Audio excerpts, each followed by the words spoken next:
Atenção porque vai começar a aula de artes.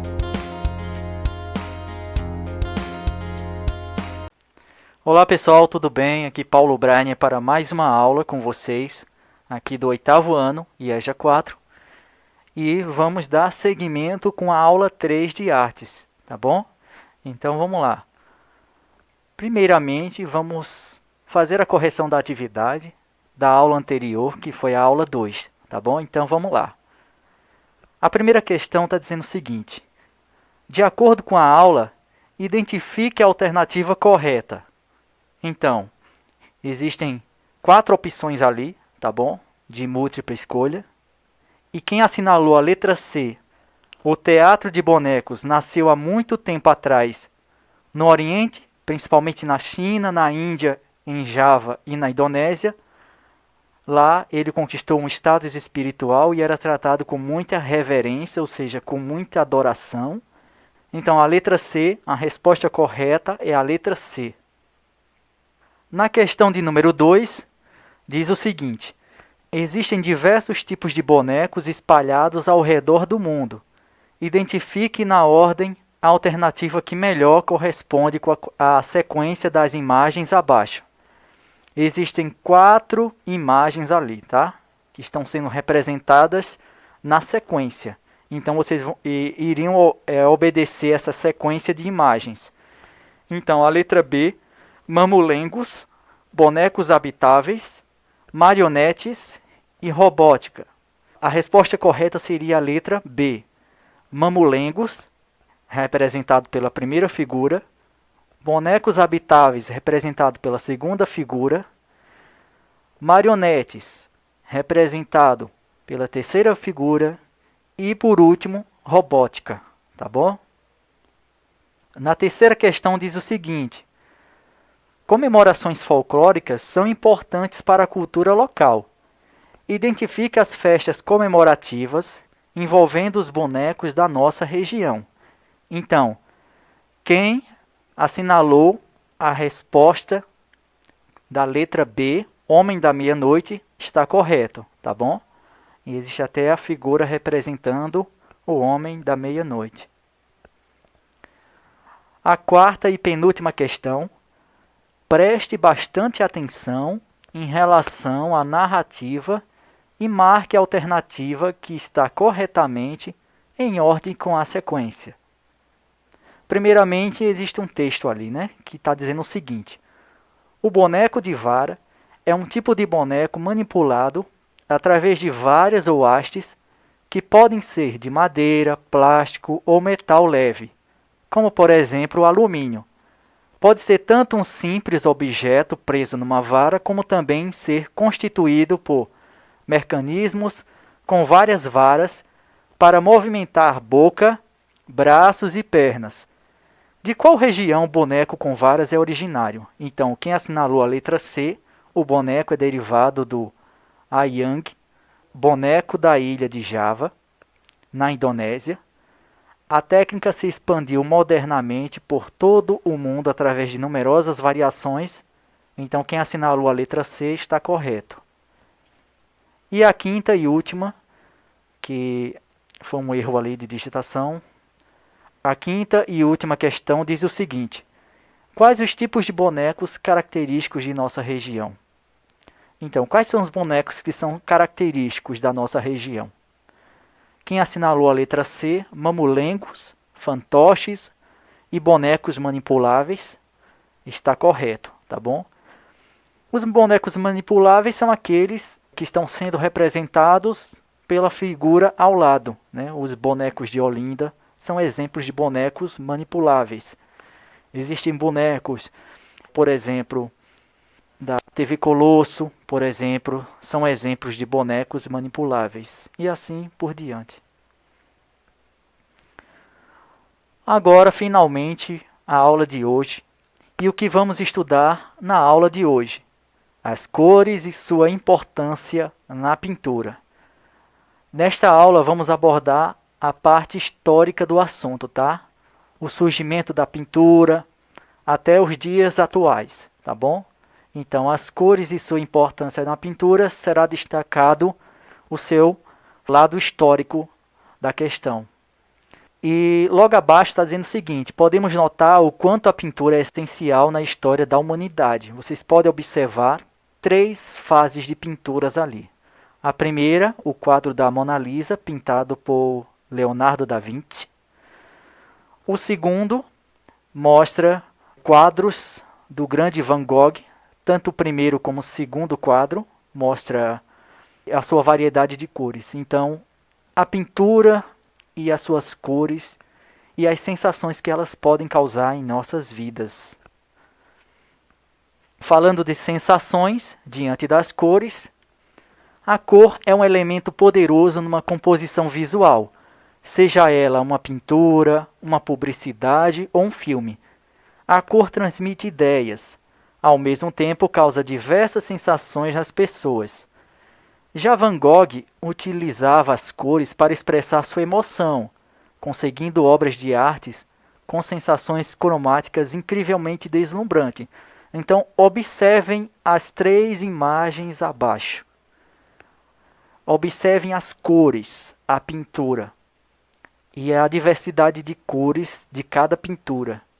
A primeira, podemos notar e ter sensações de céu, de noite, a diversidade de estrelas que estão no céu e a grande cidade sendo mostrada, né, à vista de longe, e uma montanha ele quis expressar. Então, a sensação que a primeira figura traz é uma sensação mais noturna, mais fria, uma sensação mais serena, com cor azul, né, aquele azul, um azul mais sereno, um azul de noite mesmo, tá bom?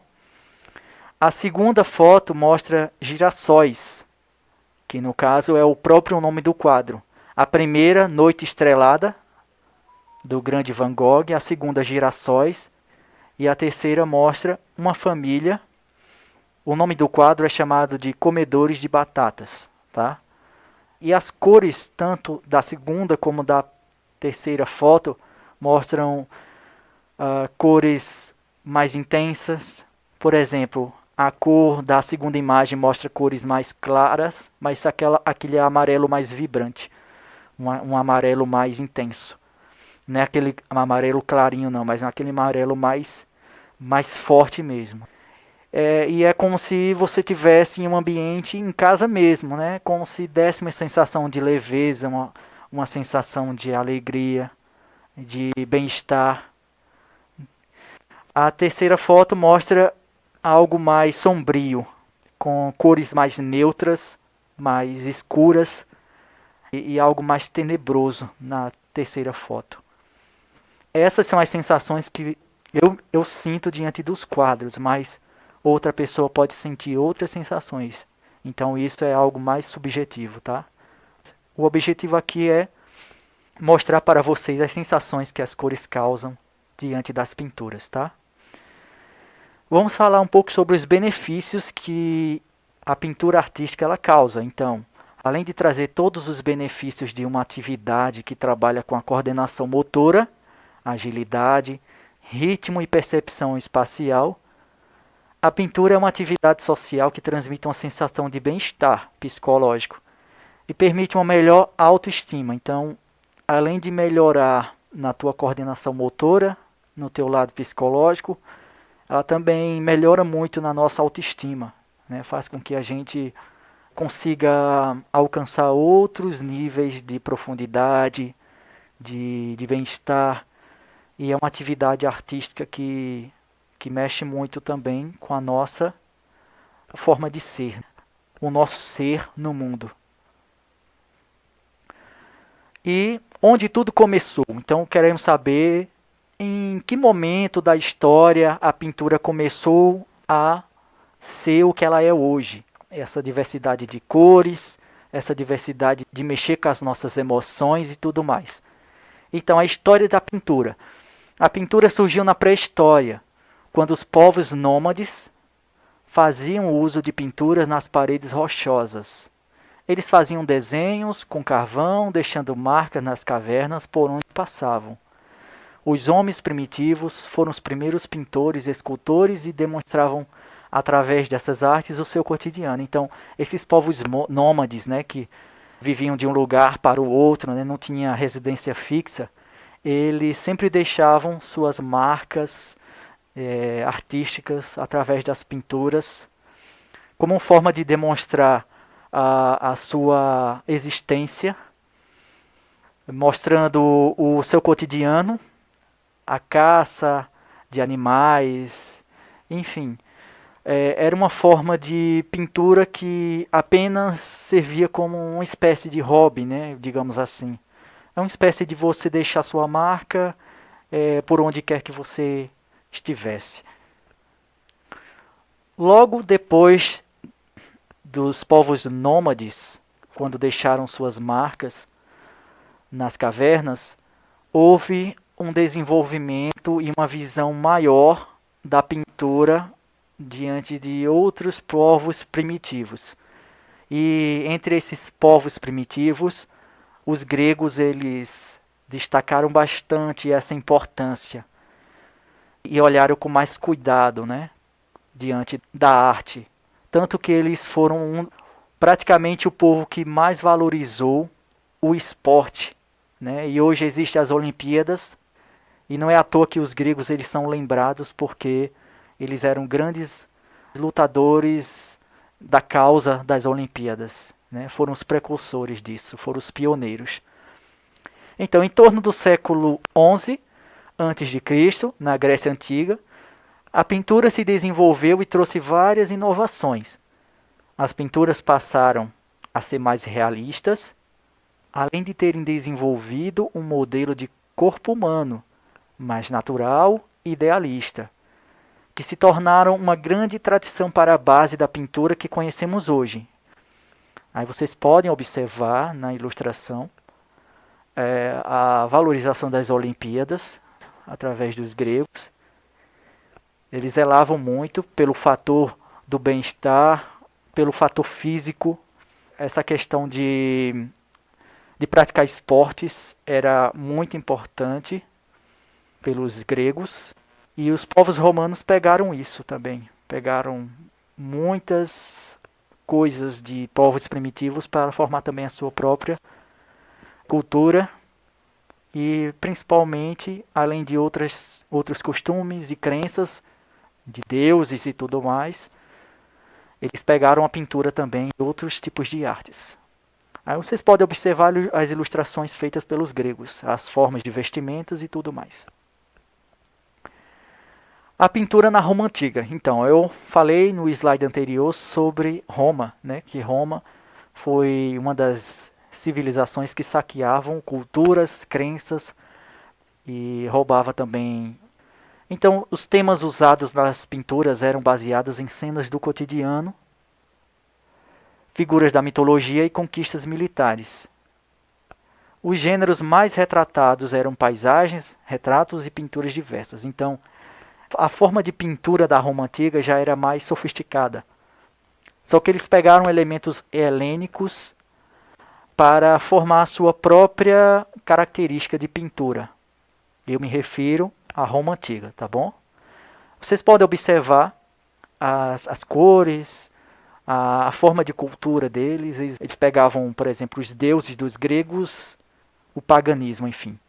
Podem observar as ilustrações, os gladiadores da época, as diversões que eles realizavam. No Coliseu de Roma é um exemplo disso. Pode observar todas essas ações que os romanos fizeram. E principalmente a pintura não poderia ser diferente. Agora, dando seguimento, né, sobre a questão da pintura e o seu desenrolar, vamos falar sobre a arte medieval, que veio logo depois. E a pintura e a arquitetura da Idade Média, como era a pintura nessa época. Vocês podem observar nas fotografias todos os desenhos, as cores e tudo mais. Existe um contexto ali religioso, tá? E não poderia ser diferente, porque a arte medieval foi uma arte basicamente religiosa e cristã. Então, temas como a Virgem Maria, os santos, esse estilo gótico, tudo isso surgiu e foi formando uma espécie de característica de pintura da arte medieval, tá bom? A Igreja Católica teve fundamental importância nessa época, né? Tanto os termos sociais como também na parte artística. Na verdade, a Igreja Católica interferia em praticamente todos os setores, principalmente se ouvisse falar de ciência, ela já ficava horrorizada. Muitos artistas, muitas pessoas que não queriam aceitar as verdades estabelecidas naquela época, e se ouvisse falar de ciência e tudo mais, eram queimados vivos na fogueira e recebiam castigos horrorosos. Mas enfim, os dois estilos mais importantes do período medieval foram a arte românica e a arte gótica. Então vocês podem perceber, né? A arte românica porque houve uma certa influência ali da arte de Roma, né? A arte românica. E a arte gótica também foi um estilo adquirido, onde falava-se muito de reis, de rainhas, de santos, de virgens e assim por diante, né? Vida e nascimento de Cristo e assim por diante. Era mais relacionado a temas religiosos. Depois houve o renascimento cultural, ou seja, o homem estava no centro do universo e não a teologia mais. E a definição de pintura renascentista surge na Itália, que foi onde nasceu o Renascimento, e funda um espírito forjado de ideias novas e forças criadoras. Desenvolve-se nas cidades italianas com inspiração no humanismo. E o humanismo é praticamente isso, né? A valorização do humano, que até então, na Idade Média, se valorizava-se muito o conhecimento bíblico. E na parte do renascimento cultural, as ideias, a ciência e tudo mais, e a parte artística, muitas coisas, né? Houve um desenvolvimento cultural. E esse renascimento cultural também teve o resgate dos gregos, da literatura grega, dos ensinamentos gregos. Então, conhecido como um período, digamos assim, iluminado da história. Vocês podem observar as três figuras logo abaixo. A primeira mostra uma pintura de Vênus. A segunda mostra a figura da mitologia, enfim. E a terceira, o quadro de Leonardo da Vinci, a nossa Mona Lisa, que se você fizer um jogo de ficar de um lado ou para o outro, você vai perceber que a Mona Lisa vai estar te olhando, está te observando. Onde quer que você vá, se você for para o lado esquerdo, direito, faça depois esse teste. Pega um quadro de Mona Lisa e comece a ir para a direita ou para a esquerda, em algum canto, e sem tirar os olhos do olhar de Mona Lisa, para vocês observarem isso. É bem interessante.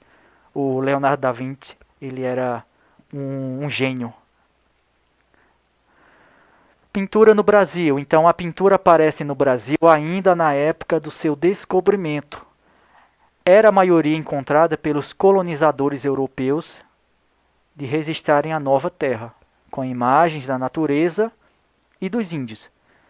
Os próprios índios já se utilizavam dessa arte para pintar os seus corpos, as paredes e os objetos. Então, observem bem o estilo da pintura, né? Um estilo barroco, né? Aquele estilo mais mostrando também a parte teológica, com temas religiosos, santos, a Virgem Maria, nascimento de Cristo, e também essa parte de sempre ter um padre, né, um jesuíta, para fazer as viagens em qualquer lugar que estivessem, né, fazendo os seus descobrimentos, entre aspas, porque os seus achados das terras, e para abençoar aquela terra e também evangelizar povos, catequizando os índios e tudo mais.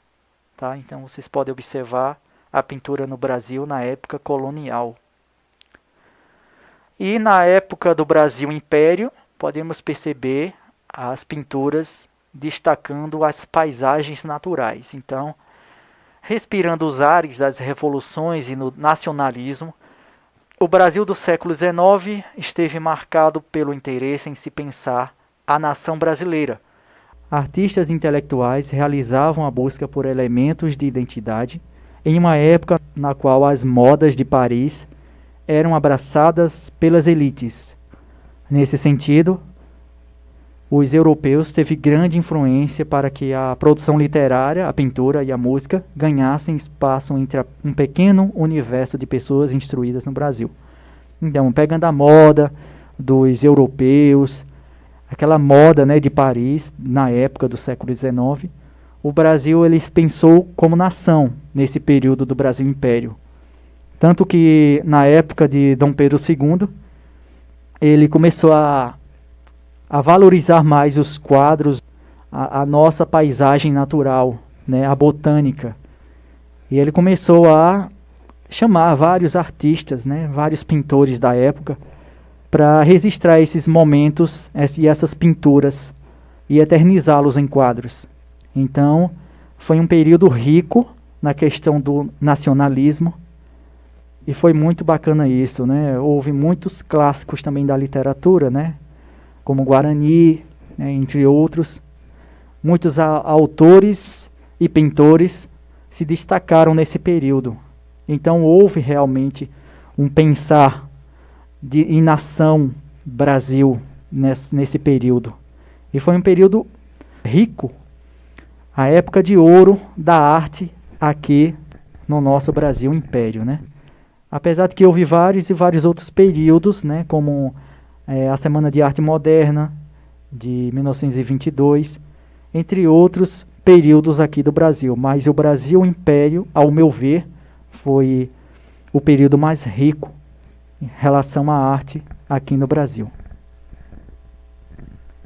E por fim, vamos falar também da arte contemporânea, né, que também é marcada pela subjetividade, o uso de diversos materiais e tecnologias. Esse movimento se contrapõe ao estilo clássico, é ligado às novas mídias e união de diferentes estilos de arte. Então, a arte contemporânea é a arte atual. E nesse tipo de arte, né, você pode utilizar colagens, pode utilizar modelagens de materiais, reutilização de materiais que normalmente jogamos no lixo, diversidade de cores, cola, jornais, enfim, uma diversidade de materiais você pode utilizar. E não é só relacionado à pintura de quadros, não. Essa arte contemporânea também ela abrange várias formas de pinturas com bonecos, enfim, uma diversidade mesmo e uma variação incrível. Então, a pintura ela passou a não ser mais relacionada a quadros e passou a ter um enorme leque de diversidades na questão. E aqui são as referências para a realização do material, tá bom? Então, se você quiser dar uma pesquisada, aqui tem as referências. E é isso aí. Finalizo mais uma aula com vocês. Obrigado por tudo e fiquem com Deus, se cuidem e valeu!